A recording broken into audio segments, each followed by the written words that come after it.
5 বছর বয়সী শিশু আবু হুরায়রা খেলাধুলা আর দুরন্তপনায় মাতিয়ে রেখেছে বাড়ি। ঢাকায় চাকরি করে বাবা, বাড়ি ফিরবে খেলনা নিয়ে। অপেক্ষায় হুরায়রা। তার বাবা একজন আনসার সদস্য, নাম জুয়েল শেখ।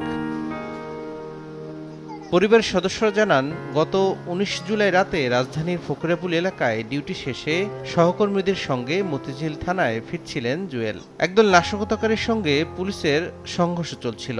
হঠাৎ জুয়েলের শরীরে গুলি লাগে, মাটিতে লুটিয়ে পড়েন তিনি। সহকর্মীরা ঢাকা মেডিকেল কলেজ হাসপাতালে নিয়ে গেলে চিকিৎসক জানান বেঁচে নেই আনসার জওয়ান জুয়েল। শৈশবে বাবা হারানো জুয়েল আনসার ট্রেনিং শেষে ২০২১ সালের ২২ ডিসেম্বর অঙ্গীভূত আনসার সদস্য হিসেবে ডিএমপিতে যোগ দেন। তার বেতনের টাকাতেই চলত পরিবারের ভরণ পোষণ। এই যে মৃত্যু আমরা কোনো সময় কামনা করি না, কিন্তু এই মৃত্যুটা তার পরিবারকে একটা অসহায়ত্ব জীবনযাপনের মধ্যে সে কাজ করতেছে। নগদের কাছে সব গ্রাহকই প্রিয়, তাই তো সারা দেশে ক্যাশ আউট চার্জ সবচেয়ে কম।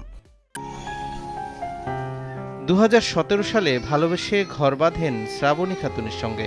২০১৯ সালে ঘর আলো করে তাদের কোলে আসে হুরায়রা। কিন্তু বাবার মতো তাকেও শৈশবে হতে হলো পিতৃহারা। হুরায়রা এখনো জানে না যে বাবার জন্য তার অপেক্ষা আর কখনোই শেষ হবে না। আমার জন্য একটা চাকরির এটাই দেয়, যাতে আমি সংসারটা ছিল। আমাদের সংসার ধরেন এখন ২ টাকাতে বাইরের থেকে আসবি, আমার সেই নাই। স্বরাষ্ট্র মন্ত্রণালয় থেকে পরিবারকে আর্থিক সহযোগিতা করা হয়েছে। ডিএমপি, ডিএমএ ও আনসারের পক্ষ থেকেও আর্থিক সহযোগিতা করা হবে। এছাড়া জুয়েলের স্ত্রীকে যোগ্যতা অনুযায়ী চাকরির ব্যবস্থা করার কথাও জানান আনসার ও ভিডিপির জেলা কমান্ড্যান্ট। সময় সংবাদ, ফরিদপুর।